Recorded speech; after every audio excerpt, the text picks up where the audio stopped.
How did finding my pregnant niece shaking outside a closed store lead to a moment where one man lost everything he thought he owned? Why didn't I go home that night, and what really happened after her husband opened his door to me? He thought I was just family. He learned I was something far more permanent. While you're here, don't forget to subscribe, hit the hype button, and support this channel with a like. And tell us below. Have you ever faced something like this? The November wind came sharp that evening, cutting through the downtown streets like it had somewhere to be. I'd worked late again, the kind of late where the office empties out and you're left with the hum of computers and your own thoughts. Key account management doesn't stop at 5. But by 9:30, even I had to admit the day was done. I took the side exit, the one that lets out near the retail strip on 7th. Fewer people, quieter. I liked the walk to my car when the city felt like it belonged to me. That's when I saw her. The storefront was dark, metal grate pulled down. But something in the posture caught me. The way the shoulders curved inward. The stillness that wasn't rest. I slowed. The streetlight above her flickered. One of those old sodium lamps the city keeps meaning to replace. It cast her in orange and shadow, and when I got close enough to make out her face, my stomach dropped. Elise. She was sitting on the concrete step, arms wrapped around her knees, head down. Her coat was open despite the cold, and I could see the curve of her belly even from 10 feet away. 6 months, maybe 7. Elise. Her head snapped up. For a second, she looked at me like she didn't recognize me. Then something in her face crumpled. Uncle Rylan. I crossed the distance fast and crouched down in front of her. What are you doing out here? She looked at the closed store, then back at me. Her hands were trembling. I was waiting. For what? I don't know. I shrugged off my coat and draped it over her shoulders. She pulled it tight around herself and stared at the ground. Where's Darren? Her jaw tightened. I don't know. He knows you're out here? Silence. I stood up slowly, scanning the street. A few cars passed, headlights sweeping over us and moving on. How long have you been sitting here? Maybe an hour. An hour, in this weather, pregnant. I pulled out my phone and checked the time. Nearly 10. Then I noticed the phone clutched in her right hand. Screen dark, but her thumb kept brushing over it like she was waiting for it to light up. Has he called? She shook her head. Have you called him? 6 times. Something cold settled in my chest. I'd raised this girl. 11 years old when her parents wrapped their car around a telephone pole on a rainy Tuesday. My older brother and his wife, gone in an instant, and suddenly I was all she had. No wife of my own, no kids. Just a 41-year-old bachelor with a spare bedroom. But we figured it out. Smart kid. Strong kid. Finished school, got herself through college, found work, found Darren. I never liked Darren. Real estate agent. Always talking about investments and opportunities. The kind of guy who smiled when he shook your hand and you couldn't quite remember what you'd agreed to afterward. Elise. I kept my voice level. Why are you here and not at home? Her phone buzzed. She glanced down quickly, a flicker of hope crossing her face. Then it vanished just as fast. It's just a notification, she whispered. From? The bank. I crouched down again. What kind of notification? A transfer, a big one. I waited. The apartment sold today. There it was. You sold the apartment. No. She looked up at me and her eyes were red. He did. I didn't move, just held her gaze and let that sentence settle between us. Without you. She nodded. I didn't know until this afternoon. I got the notification while I was at the clinic. The money just left the account, all of it. And when I called him, he said it was temporary, that he'd moved it somewhere safe. Where is he now? I don't know. I went to the apartment and the locks were changed. The cold in my chest spread. I stood up again, slowly. You've been out here an hour because you have nowhere else to go. I didn't want to bother you. Bother me. This girl who I'd driven to school every morning for 4 years. Who I'd taught to drive. Who called me when her first boyfriend broke her heart. Get up, I said. She looked at me. Come on. Up. She stood, unsteady, and I caught her elbow to keep her balanced. My car's 2 blocks over. We're going to my place. Uncle Rylan, Not a discussion. She nodded. We walked in silence. The streets were emptier now. I kept one hand near her elbow, not touching, but ready. She moved slowly, careful. When we reached my car, I unlocked it and helped her into the passenger seat. She sank into it like she'd been holding herself upright by sheer will. I closed the door gently and walked around to the driver's side, started the engine, turned the heat on high. pulled out into the street. Neither of us spoke. The pieces were already coming together in my head. A husband who sold an apartment without telling his pregnant wife, who changed the locks, who moved money and called it temporary. That wasn't temporary. That was permanent with a smile on its face. I glanced over at her. She was staring out the window, one hand resting on her belly, phone still clutched in the other. When's the last time you ate? I don't remember. Of course she didn't. We'll fix that, I said. I turned onto my street and found parking near my building, helped her out of the car, walked her through the lobby and into the elevator. I'm sorry, she said quietly. Don't. I should have... Elise. I looked at her until she met my eyes. Don't. The elevator opened. I led her down the hall to my apartment, unlocked the door, and gestured her inside. Go sit, I said, nodding toward the couch. I'll make something. She didn't argue, just walked over and lowered herself onto the cushions. Careful. I went into the kitchen and opened the fridge. Not much there, but I had eggs and bread and some cheese. That would work. While I cracked eggs into a pan, I thought about Darren Holt, thought about the way he smiled, the way he touched Elise's shoulder at family dinners like he was marking territory.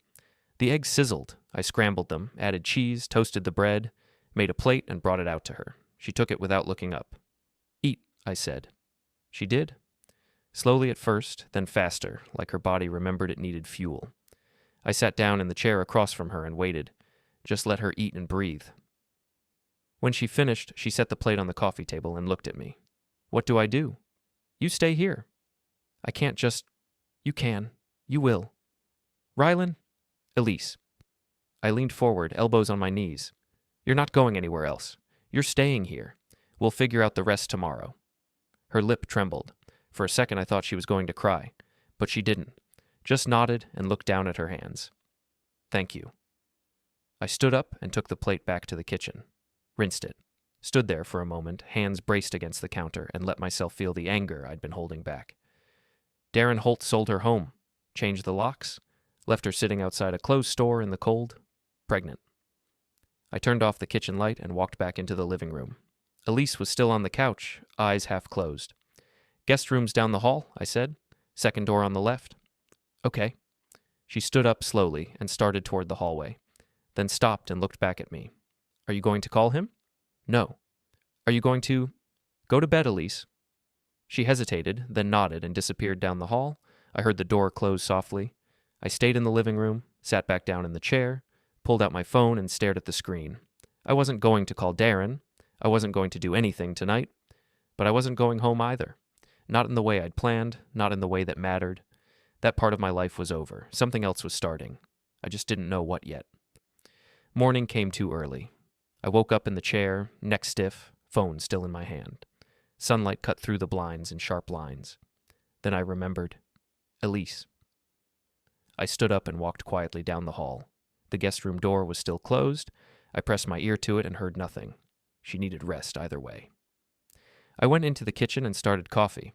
While it brewed, I checked my phone. 2 missed calls from work, a handful of emails, nothing urgent. Then I opened my messages and scrolled back through the last few months. Elise had texted me here and there. Updates about the pregnancy. Photos of ultrasounds, little jokes. But now, looking back, I saw the gaps. Weeks where she didn't reach out. Times when her messages felt shorter, less bright. I'd chalked it up to pregnancy exhaustion. I hadn't seen the pattern. The coffee finished. I poured a cup and sat down at the kitchen table. Thought about yesterday. The apartment sold today. Darren's voice in my head, smooth and confident. It's temporary. She doesn't need to worry. Temporary didn't change locks. Temporary didn't move money out of reach. Temporary didn't leave your pregnant wife on a cold street. I heard movement down the hall. A door opening. Footsteps, slow and careful. Elise appeared in the doorway. She'd slept in her clothes, hair tangled, face pale. Morning, I said. Morning. Coffee? She nodded. I poured her a cup, added milk the way I remembered she liked it, and handed it to her. She took it with both hands and sat down across from me. We drank in silence for a minute, then she set her cup down and looked at me. I need to tell you everything. Okay.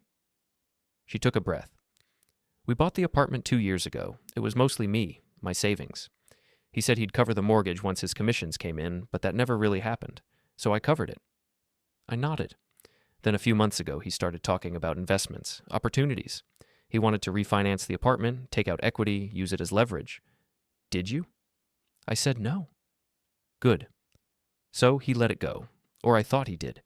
But last month he came home and said he'd found a buyer. Someone willing to pay 20% over market. He made it sound like a miracle. And you said? I said I wanted to think about it. I was 6 months pregnant. I didn't want to move. He said we wouldn't have to. He said we'd rent for a few months while we looked for something better. She stopped, picked up her coffee, drank. I didn't sign anything, she said finally. But he did. He forged my signature on the sale documents. I found out yesterday when the bank notified me the transfer had gone through. Forged. That was a felony. How much? I asked. $340,000. I didn't react, just held her gaze. It was supposed to go into our joint account, but it didn't. It went into his personal account, and then it moved again, within an hour. All of it. Do you know where? I tried to trace it through the bank app. It cut off after the first transfer, but I saw a name on the notification. Naomi Keller. I didn't recognize it, but I filed it away. Who is she? I don't know. I Googled her last night. She's some kind of influencer, lifestyle posts, shopping, expensive restaurants. An influencer, of course. You think Darren knows her. Elise's jaw tightened. I think Darren's been seeing her. There it was. For how long? I don't know. A few months, maybe longer. I found messages on his phone 3 weeks ago. I confronted him. He said it was nothing, just networking. She laughed, bitter. Social reach. And you believed him. I wanted to. Fair enough. What did he say yesterday, when you called him? He said I was overreacting, that the money was safe, that he'd moved it into a high-yield account and we'd double our return in 6 months. He said I should trust him. And then he changed the locks. She nodded. I went to the apartment around 6. My key didn't work. I called him again. He didn't answer. I waited outside for an hour.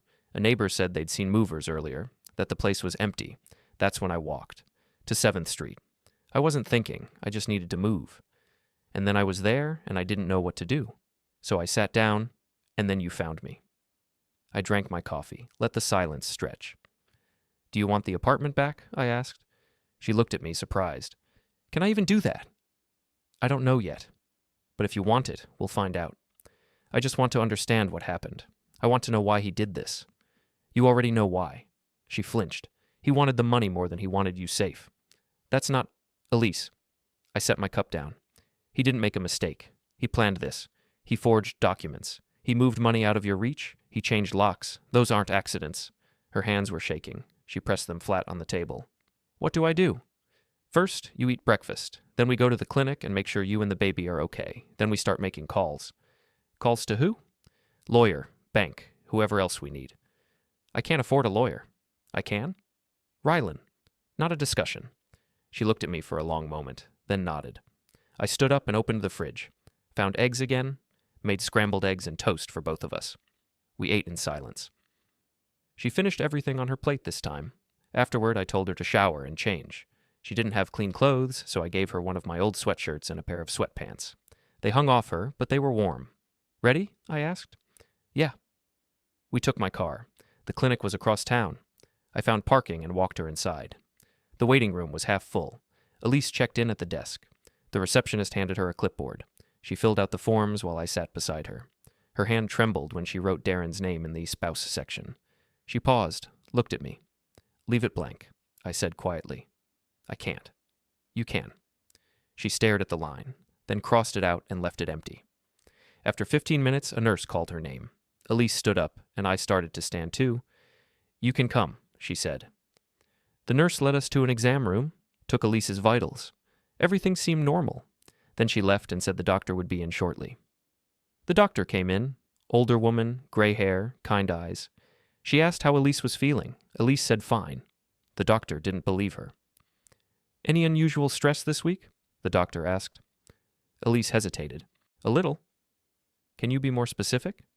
My living situation changed suddenly. I've been staying with family. I see. The doctor made a note. And how are you sleeping? Not great. Any cramping, spotting? No. The doctor nodded and examined her. After a few minutes, she stepped back. Everything looks fine physically, she said, but I'm concerned about your stress levels. Pregnancy is hard enough without external complications. Elise didn't respond. Do you have support where you're staying? Yes, I said. She does. The doctor looked at me, then nodded. Good. Make sure she's eating regularly, sleeping as much as she can, and if anything changes, come back immediately. We will, I said. The doctor handed Elise a printout and scheduled the next appointment, then left. Elise sat there for a moment, then folded the printout carefully and put it in her pocket. Let's go, she said. We walked back through the waiting room and out to the car. She knew, Elise said quietly. Knew what? That something was wrong. She's a doctor, she's seen things. Elise nodded. I started the car and pulled out of the parking lot. We're going to fix this, I said. How? I don't know yet, but we will. She kept staring out the window, and I kept driving, mind already turning over the pieces. The apartment, the money, the forged signature, the mistress with the lifestyle account. There was a shape to this. I just needed to see it clearly. When we got back, I told Elise to rest. She nodded and went to the guest room without argument. I waited until I heard the door close. Then I went into my home office and sat down at my desk, opened my laptop, started searching. Naomi Keller. Found her social media in 30 seconds. Instagram mostly. 15,000 followers. Photos of brunch plates and designer handbags.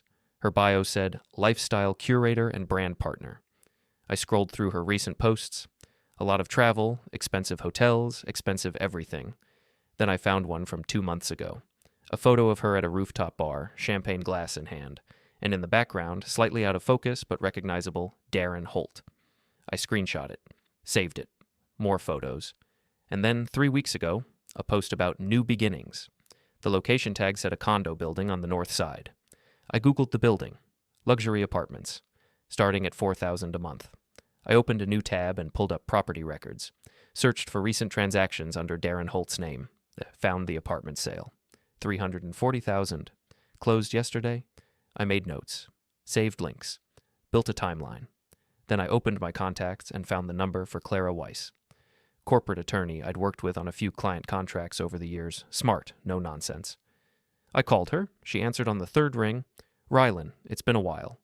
It has. I need advice. Professional or personal? Both. I'm listening. I told her the situation. Niece, pregnant, husband sold apartment without consent, forged signature, money moved to unknown account. She was quiet for a moment.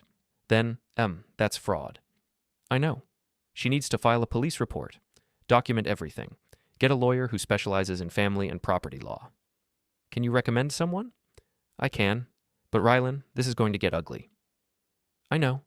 Clara gave me a name, a number. Told me to have Elise call first thing tomorrow morning. And Rylan? Be careful. Men like this don't back down easy. I'm not asking him to back down. She paused. What are you asking? Nothing yet. We hung up.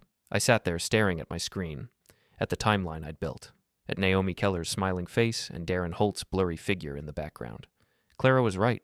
This was going to get ugly. But ugly didn't scare me. I'd raised a daughter who wasn't mine. I'd buried a brother and kept moving. I knew how to be patient, how to wait, how to position things so that when the moment came, the outcome was inevitable. Darren thought he'd won. He thought Elise was alone, thought no one was paying attention. He was wrong. I closed my laptop and stood up, walked out of the office and down the hall, pressed my ear to the guest room door, heard soft breathing. She was asleep? Good. And I went back to the living room and sat down in the chair, picked up my phone, stared at it. I wasn't going to call Darren, not yet. But I was going to find him. And when I did, he was going to understand what permanent meant. 2 days passed. Elise stayed in the guest room mostly, coming out for meals and not much else. I didn't push her. She needed time to process. I worked from home, told my manager I had a family situation. He didn't ask questions. I was reliable. 1 week of remote work wasn't going to raise flags.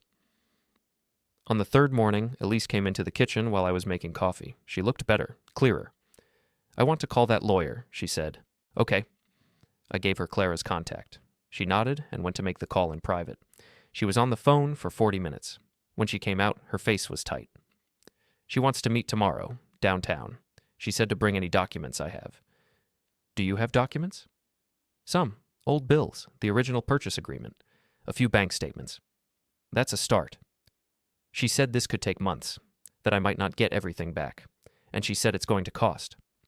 I told you I'd handle that. Rylan, you can't just... Elise. I set my coffee down. You're family. You're the only family I have. So yes, I can, and I will. End of discussion. Her eyes went red, but she didn't cry. Just nodded. The next day, we drove downtown. Clara's office was on the 14th floor of a glass building. We took the elevator up, waited in a lobby that smelled like leather and expensive coffee. A receptionist led us to a conference room.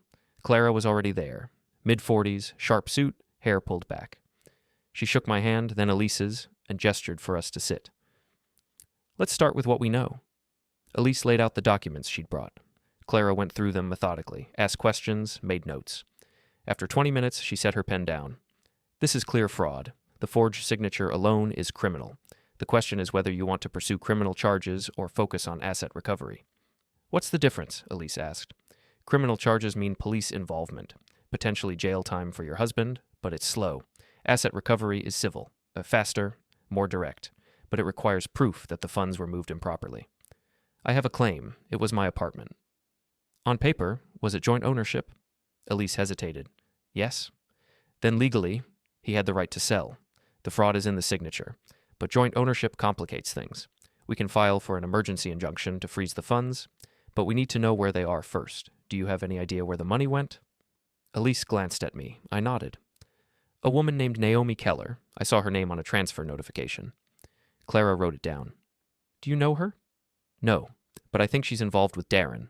I think they're having an affair. Clara didn't blink. That helps. If we can prove the funds were transferred to a third party as part of an extramarital relationship, it strengthens your case. How do we prove it? I asked. I hire an investigator. They gather evidence, photos, financial records, communications. Then we present it to the court. How long? A few weeks. Maybe a month. And in the meantime? Elise files for separation. We establish temporary custody arrangements for the child once it's born, and we freeze whatever accounts we can identify. Elise's hands were shaking. Clara noticed. I know this is overwhelming, but you're doing the right thing. Men like your husband count on you being too scared to fight back. Don't give him that. Elise nodded. Clara handed her a folder. These are intake forms. Fill them out. Bring them back next week. In the meantime, do not contact your husband. Everything goes through me. Understood. Understood. We left the office 20 minutes later, walked out into the cold afternoon air. Elise stopped on the sidewalk and looked up at the building. This is real, she said quietly. Yeah. He really did this. She turned to me. What if I can't do it? You can. What if? Elise. I put my hands on her shoulders. You can, and you will, because you don't have a choice. You have a child coming. That child needs a mother who's not afraid. She stared at me, then nodded. We walked back to the car. That night, while Elise slept, I went into my office and opened my laptop, pulled up the notes I'd been keeping. Property records, bank notifications, social media posts. I'd been tracking Darren for 3 days now, just watching, seeing where he went. He'd been quiet online, no updates since the day of the sale, but Naomi Keller had posted twice, once at a restaurant, once at a spa. Both locations were high-end, both on the north side. I opened a map and marked them. Then I marked the luxury condo building she'd tagged. 3 points. Close together, walking distance. He was there. I knew it. I sat back in my chair and thought about Elise, about the way she'd looked sitting outside that closed store, about the shake in her hands, about the baby she was carrying.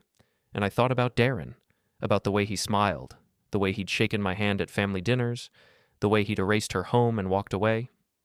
I made a decision. I wasn't going to wait. Clara could handle the legal side, the paperwork and filings. That was her job, but there was another side, a personal side. And that was mine. I opened a new tab and searched for Darren's real estate agency, found his bio page, professional headshot, list of recent sales, contact information. I copied his office address. 4 miles from here, downtown, easy to reach.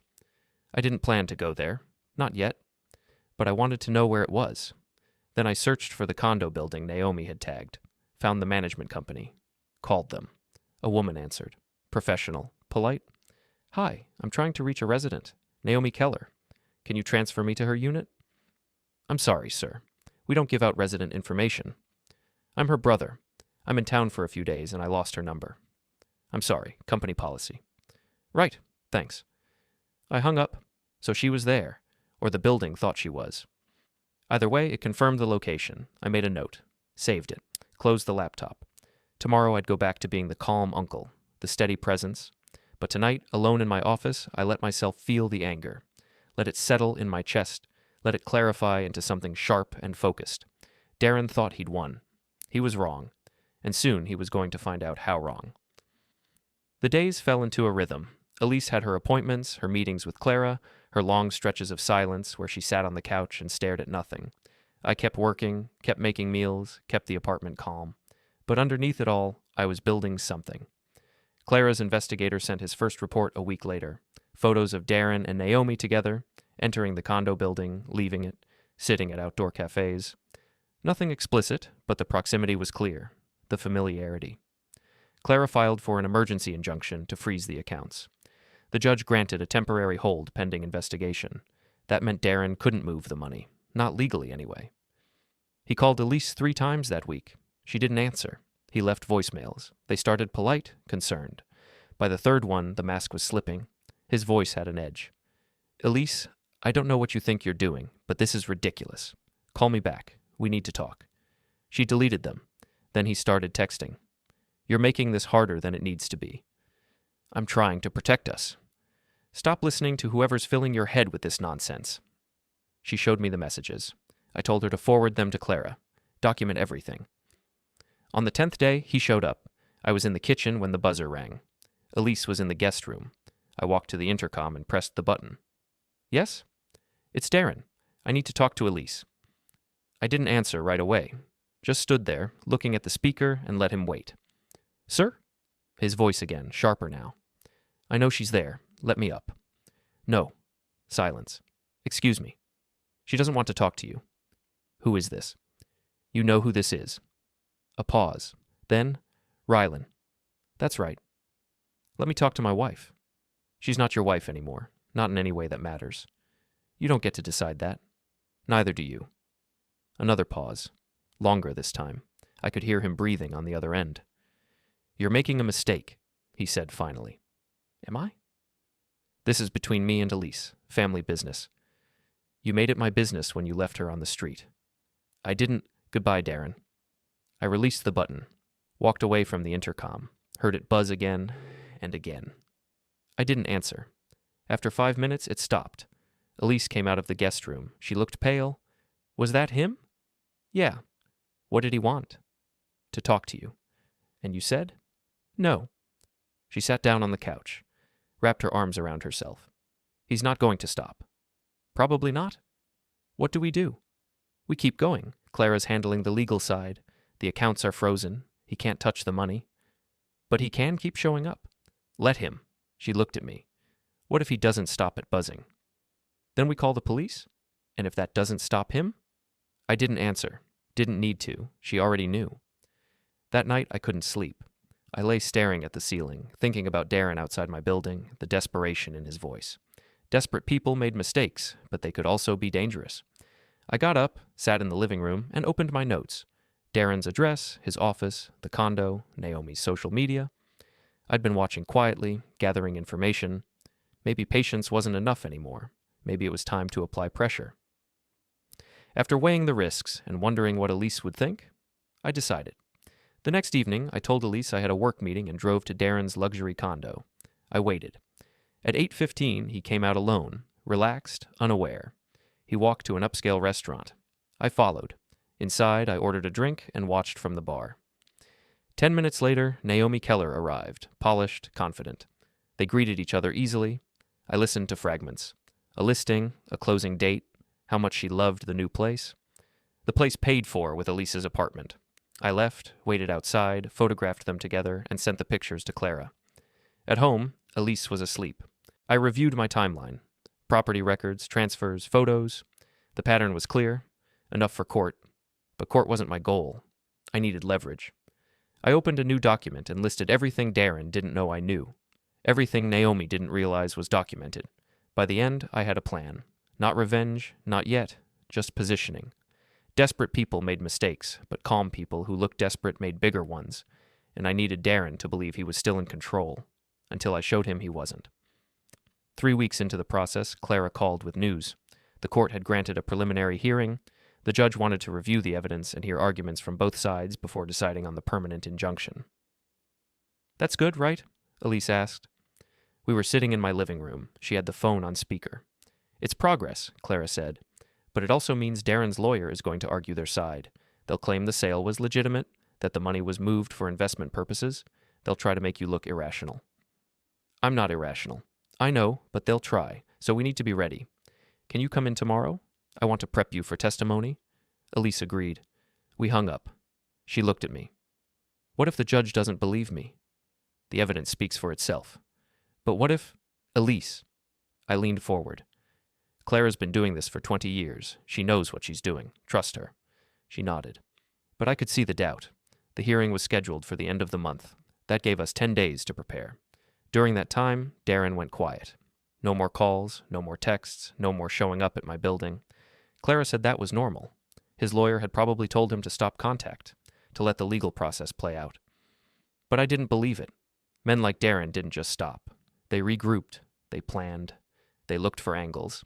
I kept watching, kept tracking. And on the 8th day, I found the angle. It came through Naomi's social media. A post from that afternoon. A photo of her at a cafe, smiling, holding a latte. The caption read, "Celebrating New Beginnings." The location tag said a coffee shop on 5th Avenue. I checked the timestamp, posted 20 minutes ago. I grabbed my keys. "Going out?" I called to Elise. She was in the guest room, didn't respond. I drove fast, hit every light green, pulled into a spot 2 blocks from the cafe and walked the rest. Saw her through the window, sitting alone, still on her phone. I went inside. The cafe was small, cozy, smelled like espresso and burnt sugar. I ordered black coffee and sat down at a table near hers. Not close enough to be obvious, close enough to hear. She was on a call. Her voice was low but not secretive. I know. It's just a few more weeks." "No," he said, "it's fine. The account's clean." "Well, obviously, I'm not worried." She laughed, light, unconcerned. "Look, I've got to go. Dinner tonight? Great. See you." She hung up, took a sip of her latte, scrolled on her phone. I stood up, walked over to her table. "Naomi Keller?" She looked up, surprised. "Yes?" "I'm Rylan Ventor, Elise's uncle." Her face went blank, just for a second. Then the smile came back, practiced and smooth. "I don't think we've met." "We haven't?" "Okay, can I help you with something?" I pulled out the chair across from her and sat down. She tensed. "I wanted to have a conversation," I said. "About?" "About the $340,000 my niece's husband transferred into your account." Her smile didn't move, but something behind her eyes shifted. "I don't know what you're talking about." "Yes, you do. I think you're confused." "I'm not." She set her phone down, carefully. "If you have questions about financial matters, you should talk to a lawyer, or the police. I'm not here for a legal conversation." "Then what are you here for?" I leaned forward slightly, kept my voice low, calm. "I'm here to explain how this ends." "And how does it end?" "You return the money, you walk away from Darren, and you don't talk to anyone about any of this. Not your friends, not your followers, nobody." She stared at me, then laughed. Short. Disbelieving. "You're threatening me." "I'm informing you." "You can't just—" "Naomi." I said her name like I was explaining something to a child. "You received money from an illegal transfer. You knew it was illegal because Darren told you it was temporary. That's called receiving stolen property. That's a felony." Her jaw tightened. "You don't know what you're talking about.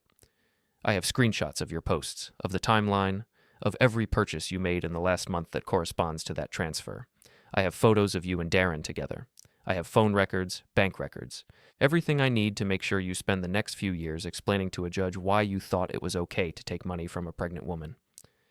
She didn't say anything. "Now," I continued, "you can make this easy. Return the money, disappear, and nothing else happens. Or you can make it hard, and I promise you it will be very hard." She picked up her phone. Her hand was shaking. "I'm calling the police." "Go ahead." She hesitated. "Call them," I said. Tell them a man sat down at your table and told you to return stolen money. See what they say." She stared at me, then set the phone down. "I don't have the money." "Yes, you do." "I spent it." "On what? A 3-month lease in a luxury building, designer bags, that's maybe 50,000. Where's the rest?" She didn't answer. "Naomi," I kept my voice level, "I'm giving you a way out. Take it." "And if I don't?" "Then Clara Weiss files a motion to freeze your accounts. The court grants it. You lose access to everything while the investigation plays out. And when it's done, you lose it permanently, plus legal fees, plus potential criminal charges." She looked away, stared at the wall. "He said it was clean," she said quietly. "He lied." "He said no one would care." "He was wrong." She closed her eyes, took a breath. "What do you want me to do?" "Transfer the full amount back into the account it came from. Today." "I can't." "Why not?" "Because it's not liquid. It's invested." "Then uninvest it." "That takes time." "You have 48 hours. She opened her eyes, looked at me. "And if I do this, you'll leave me alone?" "Yes."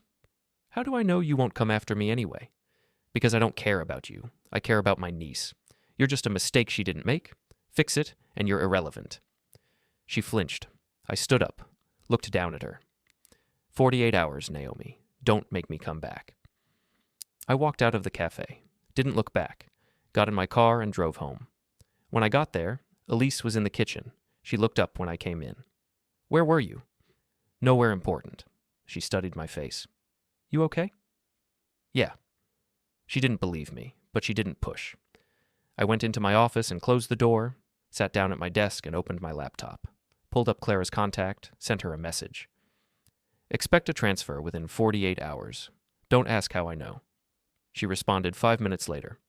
"Rylan, what did you do?" "Nothing illegal." "That's not an answer." "It's the only one you're getting." She didn't respond after that. I closed the laptop and sat back in my chair. 48 hours.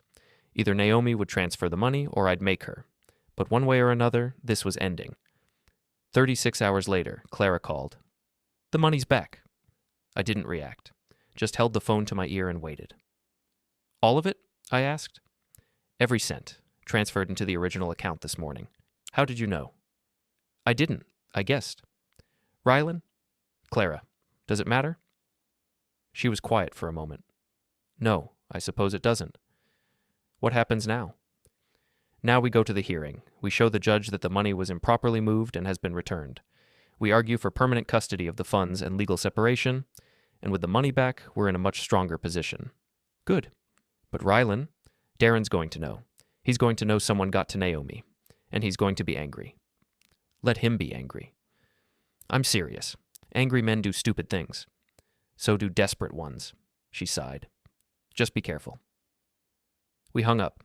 I told Elise. She cried. Not sad crying, relief crying. The kind that comes when you've been holding your breath for weeks and finally get to exhale. "It's really back?" she asked. "It's really back." "How? Does it matter?" She looked at me, studied my face, then nodded. "No, I guess it doesn't." The hearing was 3 days away. Clara spent those days prepping Elise, running through questions, practicing answers, making sure she was ready. I spent them waiting and watching.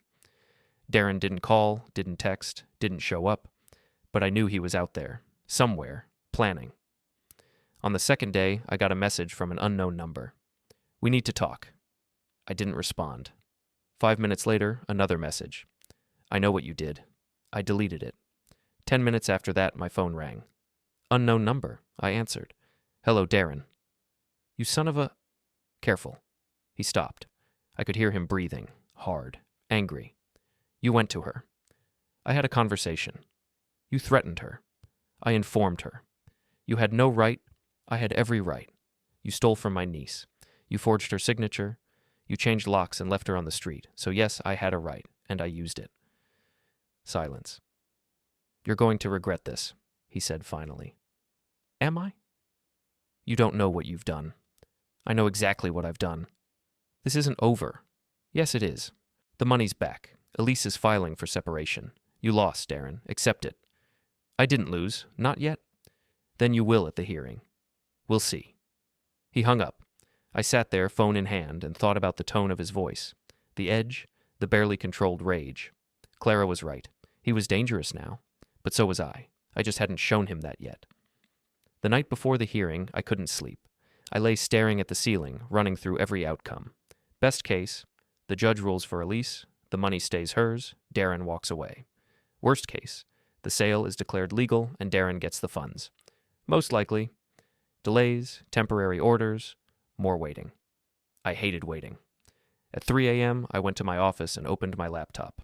I reviewed everything on Darren, documents, photos, timelines, and started writing. Not a legal brief, just a clear account of what happened. The sale, the forged signature, the transfer to Naomi, the money coming back. When I finished, I printed it, sealed it in an envelope, and wrote Darren's name on it. I didn't plan to give it to him, just wanted it ready, just in case. The morning of the hearing, Elise was exhausted and anxious. I made her tea and toast and told her it would be fine. She didn't believe me. We met Clara at the courthouse. Calm, professional, already prepared. The courtroom was smaller than I expected. Darren was there with his lawyer, a young, polished guy who smiled too easily. Darren never looked at us. We took our seats. The judge entered, older, tired-eyed, and called the hearing to order. Darren's lawyer went first. He claimed the sale was legal, the ownership was joint, the decision was business-related, and Elise was simply overreacting because of pregnancy stress. Smooth, practiced, almost convincing. Then Clara stood up. She didn't raise her voice, didn't get emotional, just presented the facts. The forged signature, the transfer to a third party, the change of locks, the financial records showing Naomi Keller as the beneficiary. She showed the timeline, the photos, the bank statements, and then she showed the return transfer. Your Honor, she said, the money was returned not because Mr. Holt realized his error, but because he knew he'd been caught. The judge looked at Darren. Is that true? Darren's lawyer started to answer, but the judge held up a hand. I asked Mr. Holt. Darren stood up slowly. No, Your Honor. I returned the money because I realized it was causing unnecessary stress. I was always planning to... You didn't return it, Clara interrupted. Naomi Keller did, after being informed of the legal consequences. The judge frowned. Who informed her? Clara hesitated, just for a second, then said, a representative of the plaintiff. The judge looked at me. I didn't react, just met his gaze and waited. He turned back to Clara. Continue. She did. Walked the judge through the rest of it. The prenatal complications, the emotional distress, the clear intent to deprive Elise of her home and financial security. When she finished, the judge sat back in his chair. Mr. Holt, he said, did you forge your wife's signature on the sale documents? Darren's lawyer started to answer again. The judge cut him off. Mr. Holt, answer the question. Darren looked at his lawyer, then at the judge. No. You're sure? Yes. The judge nodded, looked at Clara. Do you have the original documents? We do, Your Honor, and we've requested a handwriting analysis. The judge made a note. I'll order that analysis. In the meantime, I'm granting a temporary order freezing all assets related to the apartment sale pending the results. Mr. Holt, you are not to contact the plaintiff or make any further financial moves related to these funds. Understood? Darren's jaw tightened. Understood. Good. We'll reconvene in 30 days. Court dismissed. The gavel came down. Everyone stood. The judge left. Darren and his lawyer packed up quickly. They didn't look at us, just walked out. Clara turned to Elise. That went well. Did it? Yes. The money's protected. He can't touch it, and once the handwriting analysis comes back, we'll have proof of fraud. And then? And then we push for full separation and asset division. Elise nodded, didn't smile, just nodded. We left the courtroom, walked out into the cold afternoon, stood on the courthouse steps for a moment. Thank you, Elise said to Clara. You're welcome. Call me if anything changes. Clara walked away. Elise turned to me. What do we do now? We go home. We wait. We let the system work. And if Darren doesn't, then we deal with it. She looked at me for a long moment, then nodded. We walked to the car, got in, drove home in silence. I kept checking the rearview mirror, making sure no one was following. No one was, but I didn't relax, because I knew Darren, knew how men like him thought. They didn't accept defeat. They reframed it, turned it into a temporary setback, convinced themselves they still had options. And desperate men with options were the most dangerous kind. I parked in my building's garage, walked Elise to the elevator, rode up to my floor, unlocked my door, and stopped. Something was wrong. The door was locked. But it felt wrong, like someone had been here. I pushed it open slowly, looked inside. Nothing was out of place. Nothing obvious. But I could feel it. "Stay here," I told Elise. "What's wrong?" "Just stay here." I walked inside, checked each room, living room, kitchen, office, bedroom, guest room. Nothing. Then I saw it, on my desk in the office. A piece of paper, folded once, my name written on the outside. I opened it. 3 words. "See you soon." I didn't show Elise the note, didn't see the point in scaring her more than she already was. I just folded it back up, put it in my desk drawer, and locked the drawer. Then I checked every window, every lock, made sure everything was secure. "What's wrong?" Elise asked when I came back out. "Nothing, just being careful." She didn't believe me, but she was too tired to push. That night, I didn't sleep. I sat in the living room with the lights off, watching the door. Waiting, nothing happened, but the note stayed in my head. "See you soon." Not a threat. Not exactly. Just a promise. The next morning, I called Clara. "I need you to file for a restraining order." "Based on what?" "He broke into my apartment, left a note." "Can you prove it?" "I have the note." "Don't touch it. Bring it to me. We'll file today." I brought her the note that afternoon. She read it once, then looked at me. "This is vague. It's a threat. A judge might not see it that way. Try anyway." The restraining order was granted 2 days later. Temporary. Darren was to stay at least 500 feet from me, Elise, and my apartment. Clara called to tell me. "He's been served. He can't come near you now." "Good." "But Rylan, this is just paper. If he violates it, call the police immediately." A week passed. Quiet. No contact from Darren. No more notes. Elise started to relax. Started talking about what came next, where she'd live, how she'd manage once the baby came. I told her she could stay with me as long as she needed. On the 8th day, I got a call from an unknown number. A voicemail. A woman's voice. Professional. Clipped. "Mr. Ventor, this is Leonard Price from First National Bank. I'm calling regarding an account inquiry related to Elise Ventor. Please call me back at your earliest convenience." I called back immediately. "Leonard Price." "This is Rylan Ventor. You called about my niece?" "Yes, I'm a compliance officer here at First National. We've been conducting a review of the accounts related to the recent court order." "Okay." "We've identified some irregularities. The transfer that returned the funds to Ms. Ventor's account was flagged by our fraud detection system. It came from an offshore account that's not linked to any of the parties involved in the original sale." I didn't say anything. "Mr. Ventor, I'm here. Do you have any information about this transfer?" "No." He paused. "All right. Well, we're going to need to investigate further. In the meantime, the account remains frozen per the court order." "Understood. If you think of anything that might help us understand the source of this transfer, please let me know." We hung up. I called Clara. "We have a problem." I explained about Leonard Price, about the offshore account, about the fraud flag. She was quiet for a moment. Then, "This could complicate things. If the bank can't verify the source of the funds, they might freeze the account indefinitely.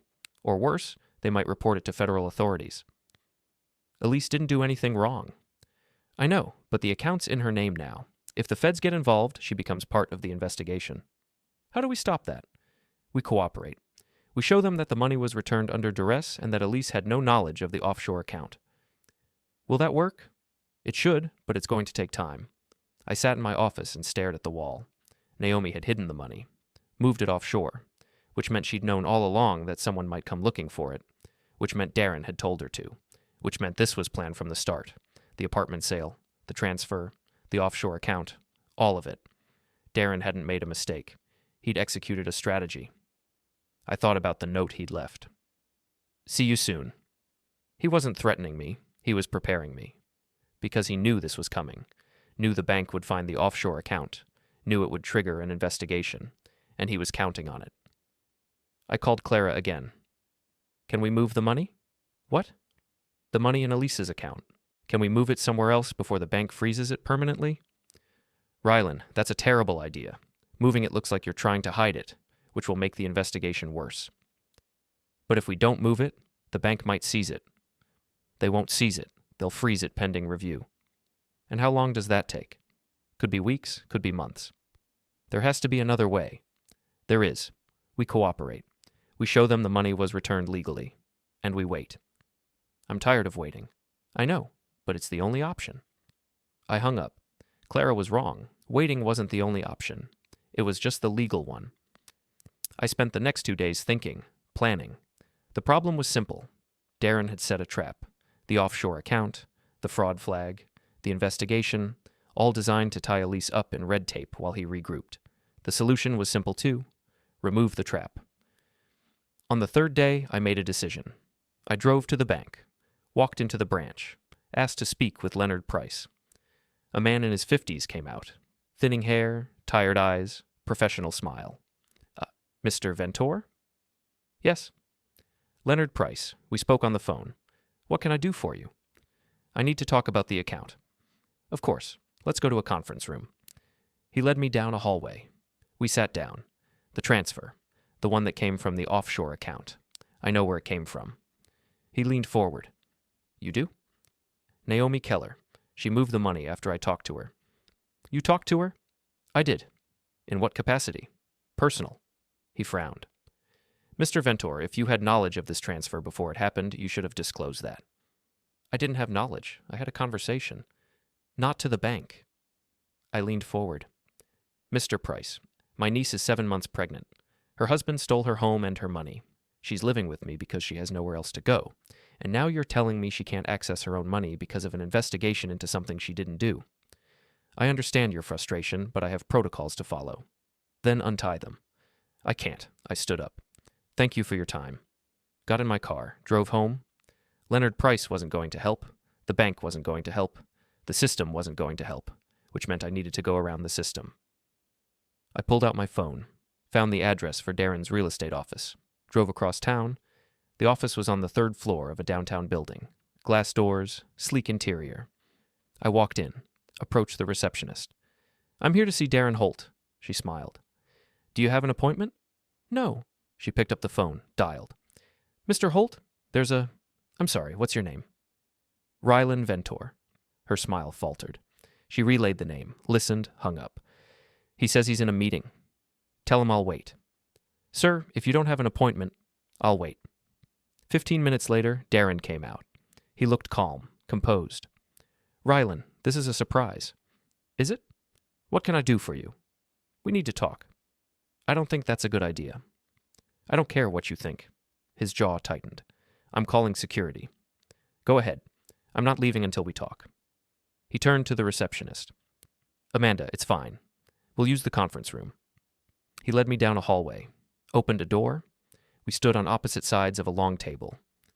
What do you want? He asked. I want you to fix this. The offshore account, the fraud flag, the investigation. I don't know what you're talking about. Yes, you do? He smiled. You think I planned this. I know you did. Prove it. I don't need to prove it. The bank will. Maybe. Or maybe they'll just freeze the account for months, maybe longer, and in the meantime, Elise sits there with nothing. She has me. For how long? How long until you get tired of playing hero? I took a step forward. This is your last chance. Fix it. Call Naomi. Tell her to move the money back into a clean account. Clear the fraud flag. Or what? Or I make your life very difficult. He laughed. You already tried that. You went to Naomi, you threatened her. And what did it get you? The money's back, sure. But now the bank's asking questions. You made it worse. I made it visible. What's that supposed to mean? It means you can't hide anymore. Everyone's watching now. You make one wrong move, and you're done. I'm not worried. You should be. He walked to the door, opened it. We're done here. I didn't move, just looked at him. Then I walked past him, out the door, down the hallway, got in my car, drove home. I pulled out my phone, called Clara. I went to see Darren. You what? I went to his office, told him to fix the offshore account situation. Rylan, that was incredibly stupid. Now he knows you're involved. Let him. This isn't a game. I know it's not. What did he say? He said I made it worse. He's right. Then help me make it better. I'm trying, but you need to stop going rogue. I hung up. Clara was wrong. Waiting wasn't all we could do. There was one more thing, one more move, and it was time to make it. The next evening, I drove to the north side, parked across from the luxury condo building, sat in my car and waited. At 8:40, Darren came out. Alone. He walked to a parking garage. 5 minutes later, he drove out in a black sedan. I followed. He drove west, into a neighborhood I didn't recognize. Older buildings, quieter streets. He parked in front of a small house. Single story, modest. I parked 2 blocks away. Watched. He got out. Walked to the door, knocked. A woman answered. Not Naomi, someone older. They talked briefly. Then she let him inside. I waited. 10 minutes later, he came back out, carrying a box. He put it in his trunk, went back inside, came out with another box. He was moving things, clearing something out. I took photos, sent them to Clara with no explanation. After the 3rd trip, he got back in his car and drove away. I didn't follow, just sat there, staring at the house. Then I got out, walked to the door, knocked. The same woman answered. Mid-50s, tired eyes. Can I help you? I'm looking for Darren Holt. He just left. I know, I'm a friend. He said he was moving some things. I wanted to help. She studied me. He didn't mention anyone else coming. Last minute, I was in the area. She hesitated. He's clearing out the garage. There's not much left. Mind if I take a look? Sure, around the side. I walked around the house, found the garage. Door was open. Inside, mostly empty. A few boxes stacked in the corner. I checked the boxes. Opened one. Financial documents. Bank statements. Old contracts. I took photos of everything. Every page. Then I heard footsteps. The woman appeared. Find what you need? Yeah, thanks. You want me to tell Darren you stopped by? No, I'll catch him later. I finished photographing the documents, closed the boxes, left everything exactly as I found it, walked back to my car, drove home, sent the photos to Clara. She called me an hour later. What am I looking at? Documents from Darren's storage, financial records, contracts, everything. How did you get these? Does it matter? Rylan. Just tell me what you see. Papers rustled. These are detailed. Offshore account statements, transfer logs, emails about the apartment sale. This is exactly what we need to prove he planned everything. Can you use it? Not if it was obtained illegally. It wasn't. I didn't break in. I didn't steal anything. I just took photos of things that were sitting in an open garage. She sighed. That's a gray area, but it's not illegal. Then use it. I'll try. But Rylan, no more stunts. We hung up. I opened my laptop, pulled up a blank document, started typing. A timeline, every event, every transaction, every lie, the apartment sale, the forged signature, the transfer to Naomi, the offshore account, the storage unit, all of it. Documented, time-stamped, sourced. When I finished, I had a 15-page report. Clear, detailed, damning. I saved it, printed it, put it in a folder, then I printed a second copy, put it in an envelope, addressed it to Leonard Price at First National Bank. Not through Clara, not through the courts, directly. I sealed the envelope, set it on my desk. Tomorrow I'd mail it. Darren Holt was out of moves, and I still had one left. 3 days later, Leonard Price called me. Mr. Ventor, we need to talk. Can you come to the bank? Today, if possible. Why? Just come, please. I went. Leonard met me in the lobby, led me to the same conference room, closed the door. On the table was the envelope I'd mailed him. Opened, the report inside spread out across the surface. Where did you get this? He asked. Does it matter? It does if you want me to act on it. I got it legally. That's not specific enough. I sat down. Darren was moving documents from a storage location. I happened to be there. I saw them. I photographed them. No theft. No breaking and entering. He studied me, then nodded. All right. He sat down across from me. Ham picked up one of the pages. This is extensive. Account numbers, transfer logs, emails. You've built an entire case here. That was the idea. Why bring it to me instead of the lawyer?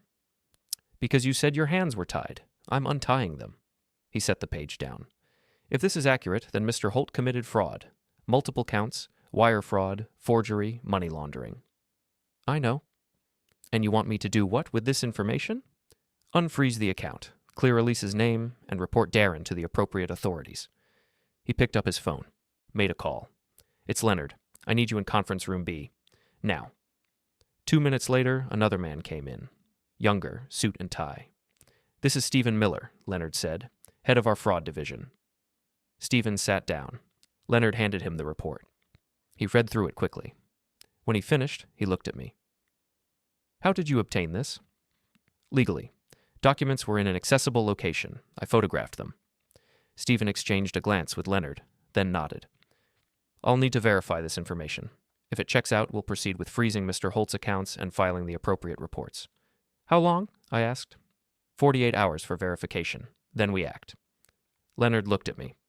Mr. Ventor, if this is what it appears to be, your niece will have full access to her funds by the end of the week, and Mr. Holt will face serious consequences. Good. Stephen stood. We'll be in touch. He left with the report. Leonard remained seated. You did something not many people would have the patience to do. I did what needed to be done. Your niece is lucky to have you. I stood, walked to the door, stopped. One more thing. When you freeze his accounts, make sure Naomi Keller's are included in the investigation. Leonard nodded. Already on the list? I walked out of the bank, got in my car, drove home. When I walked in, Elise was on the couch. She looked up. Where were you? The bank. Is everything okay? It will be. 2 days later, Clara called. Her voice was different, lighter. It's done. The bank verified everything. Darren's accounts are frozen. The funds are being released back to Elise, and they've filed criminal complaints for fraud and money laundering. When? The release should process today. You'll have access by tomorrow morning. I hung up, walked into the living room. Elise. She looked up. It's over. The money's coming back, all of it, and Darren's accounts are frozen. He's being investigated for fraud. Her hands went to her mouth. Really? Really? She started crying. Not sad crying. Relief. I sat down beside her, put my arm around her shoulders. Let her cry. My phone buzzed. A text from an unknown number. I opened it. You win. Darren. I didn't respond, just deleted it, set my phone down. Elise pulled back, wiped her eyes. What happens now? Now you get your life back. And Darren? Darren gets what he earned. She nodded, looked down at her hands, at the belly that had grown larger over these weeks. Thank you, she whispered. You don't need to thank me. Yes, I do. You saved us. Both of us. I didn't argue, just sat there with her while the afternoon light came through the windows and everything finally felt like it might be okay. That evening, my phone rang. Leonard Price. Mr. Ventor, I wanted to let you know we executed the account freezes this afternoon, Mr. Holt's personal and business accounts, Ms. Keller's accounts, everything connected to the fraudulent transfers. And Mr. Holt showed up at the branch an hour ago. He was not pleased. What did he do? He demanded to speak with someone, made threats. Security had to escort him out. The police were called. Is he in custody? No, but there's a warrant being prepared. He'll be arrested within the next few days. Good. Mr. Ventor, you should know. When we told him the accounts were frozen, when we showed him the evidence, he asked who brought it to us. I didn't give him your name, but he knew.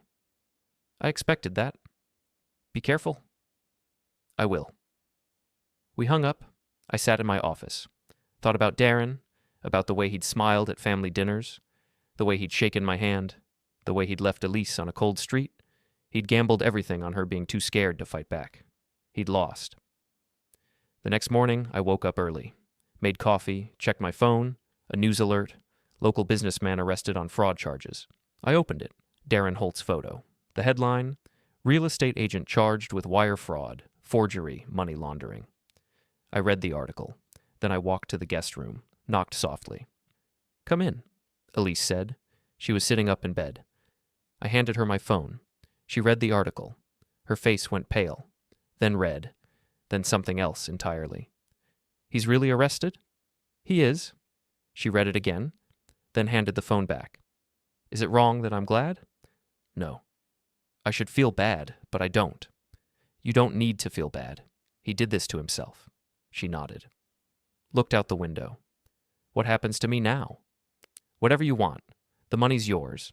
The apartment can be bought back, or you can find something new. You have options. I want options. Then you have them? She smiled. Small but real. I left her there and went back to the kitchen. Poured another cup of coffee. Stood at the window and watched the city wake up. My phone buzzed again. Clara, have you seen the news? I have. It's over, Rylan. He's done. The evidence was overwhelming. He'll be in prison for years. Good. Elise can move forward now, build a life, raise her child, without him. That's all I wanted. You did something remarkable. I did what needed to be done. She was quiet for a moment. Take care of her. I will. We hung up. I finished my coffee, set the cup in the sink, walked to my office, sat down at my desk, pulled up my email, found the folder where I'd saved everything, every document, every photo, every timeline, selected all of it, pressed delete. It was done. Darren had opened a door he thought led somewhere safe, somewhere he could hide what he'd taken. He was wrong.